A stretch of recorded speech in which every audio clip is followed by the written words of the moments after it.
Good evening, all of you. Hi, I am Vaibhav. Today I am presenting some questions regarding penology and victimology. In this video, we are talking about penology, in Hindi, Dandashastra. The all contents in this video are provided by CRZ Law College Professor Miss Priya Zain. So let's start the video. जानते हैं पेनोलॉजी को। दंड शास्त्र क्या है? तो अपराध शास्त्र की ही भांति दंड शास्त्र का भी अपना अलग महत्व है। समाज में व्यक्ति के आचरण को नियंत्रित करने के लिए विधियों की नितांत आवश्यकता होती है, ताकि समाज में शांति व्यवस्था बनी रहे और मानव जीवन तथा संपत्ति का संरक्षण संभव हो सके। परंतु मानव स्वभावतः ही स्वार्थी होता है, जिस कारण केवल विधि बना देने मात्र से उसका आचरण नियंत्रित नहीं किया जा सकता। अर्थात जब तक कि इन कानूनों को उल्लंघन के लिए समुचित दंड की व्यवस्था न की जाए, अतः प्रायः सभी दंडशास्त्रियां इस बात से सहमत हैं कि अपराधों के निवारण के लिए दंड के प्रावधान रखे जाना नितांत आवश्यक है। अर्थात दंड के प्रावधान बहुत जरूरी हैं, क्योंकि दंड का भय ही व्यक्ति को आपराधिक आचरण से रोक सकता है।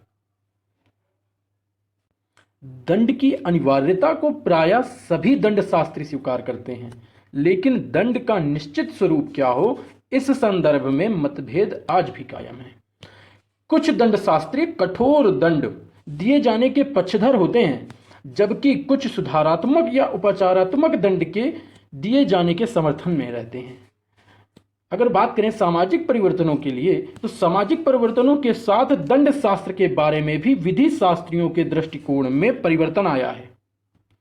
वर्तमान समय में मान्यता यह है कि अपराधी परिस्थितियों से पीड़ित व्यक्ति है, अतः उससे एक रोगी की भांति मानकर दंडित करने के बजाय उसका उपचार करना चाहिए। उपचारात्मक पद्धति से उसका समाज में पुनर्वास किया जाना चाहिए, ताकि वह अपनी आपराधिक प्रवृत्ति को त्याग कर सामान्य नागरिक की भांति कार्य कर सके तथा जीवन व्यतीत कर सके। इसी उद्देश्य को ध्यान में रखते हुए आपराधिकता संबंधी संपूर्ण विचारधारा के पुनरीक्षण किए जाने पर बल दिया गया है, ताकि उसे अधिक युक्ति संगत तथा समय अनुकूल बनाया जा सके।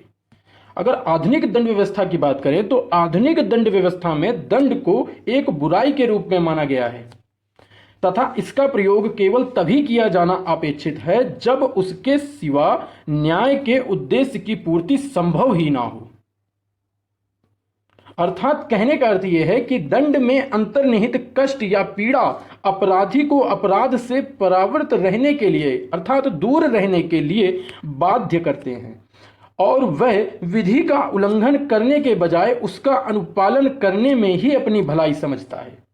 अतः एक निश्चित सीमा से अधिक सुविधा या सुधार दंड को निष्प्रभावी बना देंगे, जिसका समाज पर विपरीत परिणाम होगा और अपराधों में वृद्धि होगी।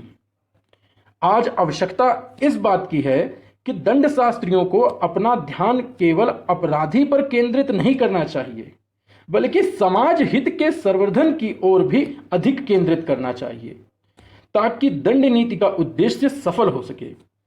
अगर हम बात करें कि अब यह पूर्णतः स्थापित हो चुका है कि दंड शास्त्र का अंतिम लक्ष्य जो है वो अपराधों का निवारण तथा समाज का अपराधियों से संरक्षण करना है, तो हम पाएंगे कि प्रसिद्ध अपराध शास्त्री काम्पबेल ने अपनी पुस्तक क्रिमिनोलॉजी में यह कहा है कि दंड का निर्धारण एक कला है, जिसमें प्रतिशोधात्मक, निवारक तथा सुधारात्मक नीतियों का संतुलन बनाए रखने के लिए समाज और परिस्थितियों की आवश्यकताओं के अनुसार निर्णय लिया जाना अपेक्षित है। तभी दंड के वांछित उद्देश्य में सफलता प्राप्त की जा सकती है। अगर दंड शास्त्र के अध्ययन के दृष्टिकोण से हम देखें, तो हम इसे 4 भागों में बटा हुआ पाते हैं।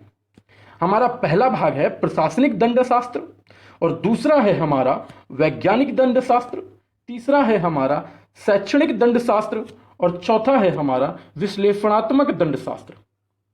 अगर हम बात करें पहले पॉइंट की, यानी प्रशासनिक दंड शास्त्र की, तो हम कह सकते हैं कि जो प्रशासनिक दंड शास्त्र को अप्लाइड दंड शास्त्र के नाम से भी जाना जाता है। अर्थात जो प्रशासनिक दंड शास्त्र की जब बात हो रही है तो इसमें सबसे पहला तो आपको ये पॉइंट याद रखना है कि जो प्रशासनिक दंड शास्त्र है उसे अप्लाइड दंड शास्त्र के नाम से भी जाना जाता है, क्योंकि इसमें विभिन्न देशों के प्रचलित दंडिक पद्धतियों की विवेचना की जाती है। क्योंकि इसमें विभिन्न देशों के प्रचलित दंडिक पद्धतियों की विवेचना की जाती है। इसकी मुख्य विशेषता यह है कि इसमें विभिन्न शासकीय दंड नीतियों एवं संस्थागत उपचारात्मक पद्धति का समावेश रहता है।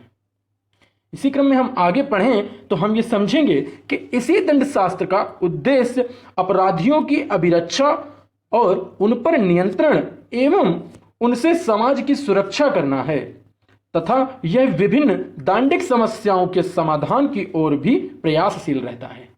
इसी क्रम में हम अगले पॉइंट को पढ़ते हैं, वैज्ञानिक दंड शास्त्र। जब बात वैज्ञानिक दंड शास्त्र की है तो इस दंड शास्त्र का प्रमुख लक्षण यह है कि इसके अंतर्गत चिकित्सीय एवं मनोवैज्ञानिक विशेषज्ञ अपराधियों के उपचार से जुड़ी समस्याओं का निदान करते हैं। अतः इसका केंद्र बिंदु अपराधी का व्यक्तित्व होता है। अर्थात इसका जो केंद्र बिंदु है वो अपराधी का व्यक्तित्व होता है, ना कि उसके द्वारा कारित अपराध का। अब बात करते हैं शैक्षणिक दंड शास्त्र की। तो हमारा तीसरा जो है शैक्षणिक दंड शास्त्र। शैक्षणिक दंड शास्त्र का स्वरूप मुख्यतः वर्णनात्मक होता है। जो इंपॉर्टेंट पॉइंट है वो ये है कि शैक्षणिक दंड शास्त्र का जो स्वरूप है वो मुख्यतः वर्णनात्मक होता है। इसके अंतर्गत शैक्षिक और अनुसंधान के माध्यम से दंडात्मक ज्ञान का प्रचार प्रसार करना है। इसको दंडशास्त्र के सैद्धांतिक पहलू पर अधिक बल दिया जाता है। इसमें दंड शास्त्र के सैद्धांतिक पहलू पर अधिक बल दिया जाता है। अब बात करते हैं चौथे पॉइंट की, विश्लेषणात्मक दंड शास्त्र। तो विश्लेषणात्मक दंड शास्त्र का मुख्य उद्देश्य किसी स्थान विशेष में प्रचलित दंड नीति के औचित्य का अध्ययन करके उसमें सुधार हेतु प्रयत्नशील रहता है। क्या है विश्लेषणात्मक दंड शास्त्र? विश्लेषणात्मक दंड शास्त्र जो है वो उसका जो मुख्य उद्देश्य है वो है किसी स्थान विशेष में प्रचलित दंड नीति के औचित्य का अध्ययन करके उसमें सुधार हेतु कार्य करना। इसके लिए स्थान विशेष के आर्थिक, सामाजिक एवं राजनैतिक मूल्यों का अवधारण करते हुए उनका आपधारिकता पर प्रभाव का भी आकलन किया जाता है। अर्थात उनकी अवधारणा करते हुए उनका आपराधिकता पर प्रभाव का भी आकलन किया जाता है ताकि दंड नीति को अधिक प्रभावी बनाया जा सके। पर दंड शास्त्र के संदर्भ में मध्य प्रदेश उच्च न्यायालय के पूर्व न्यायाधीश ने सेंट्रल इंडिया विधि त्रैमासिक पत्रिका में लिखा है कि केवल वैयक्तिक न्याय ही स्वयं में सामाजिक न्याय नहीं है। यदि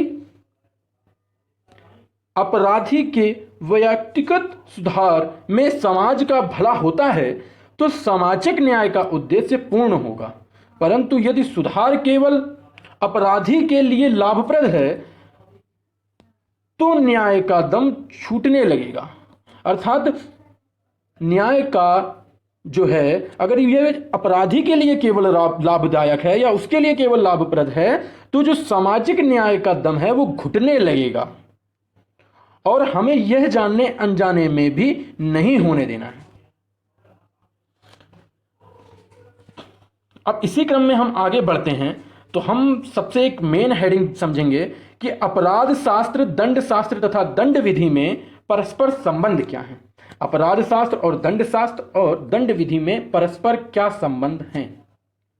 जब हम इनके संबंधों की बात करते हैं तो हम निम्नलिखित रूप से इसको समझ सकते हैं कि अपराध शास्त्र विज्ञान की वह शाखा है जो अपराध शास्त्र है, वह अपराध विज्ञान की वह शाखा है जो अपराध तथा आपराधिक आचरण से संबंधित है। इसके अंतर्गत अपराध के कारणों तथा उनके निवारण का विवेचन रहता है। दंड शास्त्र के अंतर्गत अपराधी की अभिरक्षा एवं उनके उपचार तथा उन पर नियंत्रण की विभिन्न पद्धतियों का अध्ययन किया जाता है। अपराध शास्त्र तथा दंड शास्त्र इन दोनों शाखाओं द्वारा निर्धारित दंड नीतियों को दंड विधि के माध्यम से लागू किया जाता है। तो संबंध आपको समझ में आ रहा होगा कि संबंध क्या है। संबंध है कि अपराध शास्त्र तथा दंड शास्त्र इन दोनों शाखाओं द्वारा निर्धारित दंड नीतियों को दंड विधि के माध्यम से लागू किया जाता है। दूसरे शब्दों में कहें तो दंड नीति को दंड विधि द्वारा क्रियान्वित किया जाता है। जो दंड शास्त्र है उसको दंड विधि द्वारा क्रियान्वित किया जाता है। और जो अपराध विज्ञान को अगर हम बात करें तो अपराध विज्ञान को 3 भागों अपराध शास्त्र, दंड शास्त्र एवं दंड विधि में बांटकर अध्ययन किया जाता है। यह भी एक इसमें परस्पर संबंध है। इसमें संदेह नहीं है कि अपराध शास्त्र, दंड शास्त्र तथा दंड विधि में इतना घनिष्ठ संबंध है कि इन्हें एक दूसरे से पृथक नहीं रखा जा सकता। दंड के निर्धारण का आधार मुख्यतः अपराधों की प्रकृति तथा कारणों पर निर्भर करता है, जिसका प्रवर्तन दंड विधि के माध्यम से किया जाता है। इसीलिए प्रोफेसर सेलिन ने कहा है कि अपराध शास्त्र का उद्देश्य विधि निर्माण, विधि की अवज्ञा तथा विधि उल्लंघन के दुष्परिणामों का विधि की प्रभावशीलता की दृष्टि से क्रमबद्ध अध्ययन करना है। साथ ही यह भी देखना है कि दंड विधि अपराधों को नियंत्रण रखने में कहां तक सफल रही है। इस संबंध में विधि शास्त्री डोनाल्ड टेफ्ट ने अपना विचार व्यक्त करते हुए कहा है कि अपराध शास्त्र के अंतर्गत अपराधों तथा अपराधियों का वैज्ञानिक पद्धति से विश्लेषण तथा अध्ययन किया जाता है, जबकि दंड शास्त्र मुख्यतः अपराधियों के दंड एवं उपचार से संबंधित है। उनके मतानुसार अपराध शास्त्र का प्रादुर्भाव तथा विकास दंड शास्त्र की तुलना में बहुत बाद में हुआ है, क्योंकि आरंभिक काल में अपराधों के कारण के विश्लेषण के बजाय अपराधियों को दंडित करने में ही विशेष जोर दिया जाता था। परंतु अब समय बदल चुका है। अब अपराध के साथ साथ अपराधियों के व्यक्तिगत जीवन, सोच, विचार, परिस्थितियों और कारण इत्यादि पर भी ध्यान दिया जाता है। तो गाइस, अगर आपको यह वीडियो अच्छा लगा हो तो प्लीज वीडियो को लाइक जरूर करिएगा और हमारा चैनल जरूर सब्सक्राइब करिएगा, क्योंकि मैं इसी प्रकार के और वीडियोस लेकर आता रहूंगा। Thank you all for watching more videos. Please subscribe my channel and share this video. Thank you all.